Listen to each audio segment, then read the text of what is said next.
శ్రీ మాత్రే నమః. లలితామాత భక్తులందరికీ నమస్కారములు. అందరూ బాగున్నారా? ప్రతిరోజు లలితా సహస్రనామాలు చదువుతున్నారా? మీరు చదివి బ్రహ్మానంద పరవశానికి లోనవుతున్నారా? అయితే మనం ఇదివరకు లలితా సహస్రనామాల్లో 70 శ్లోకాలు వాటి అర్థాలను చెప్పుకున్నాం కదా. ఇప్పుడు 71వ శ్లోకం దాని అర్థాన్ని కూడా చెప్పుకుందాం. ఆ శ్లోకం ఏమిటంటే, రాజరాజాచితారాజ్ఞి రమ్య రాజీవలోచన రంజనీరమణీరస్య రణత్కింకిని మేకల.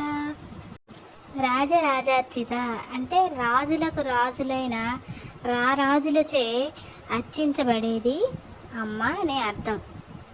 రాజ్ఞి అంటే రాణి, కామేశ్వరుని మహారాణి, పట్ట మహిషి అమ్మ.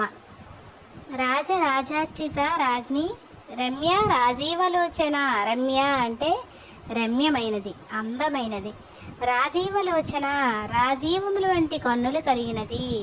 రాజీవములు అంటే తామర పువ్వులు. తామర పువ్వులు ఎలా అయితే విశాలంగా ఉంటాయో అటువంటి తామర పూరేకులు లాంటి విశాలమైన కన్నులు కలిగినది అమ్మ అని అర్థం. రంజని అంటే రంజింపచేసేది, మనోరంజనం చేసేది, మన మనస్సులను రంజింపచేసేది అమ్మ.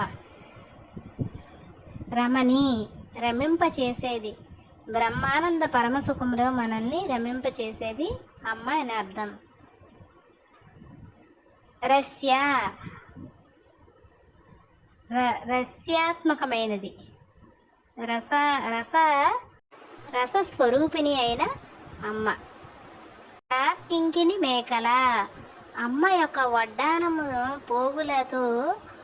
పోగులలో ఉండే గజ్జల చప్పుడు కలిగినది.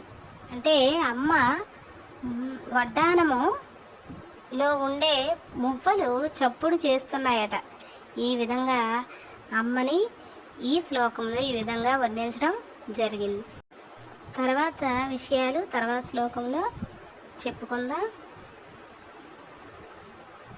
మీకు గనక ఈ వీడియో నచ్చినట్లయితే లైక్ చేయండి, మీ ఫ్రెండ్స్కి, ఫ్యామిలీ మెంబర్స్కి అందరికీ షేర్ చేయండి. అలాగే ఇలాంటి ఆధ్యాత్మిక విశేషాలు ఎన్నో నా ఛానల్లో చెప్పాలనుకుంటున్నాం కనుక నా ఛానల్ని సబ్స్క్రైబ్ చేసుకోండి. సబ్స్క్రైబ్ చేసుకొని నన్ను ఎంకరేజ్ చేయండి.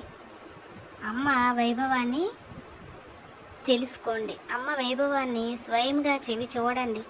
చూసి మీరు కామెంట్ల రూపంలో నాకు ఈ విషయాన్ని తెలియచేస్తారని మరీ కోరుతూ ఇంతటితో ముగిస్తున్నాను. శ్రీ మాత్రే నమః.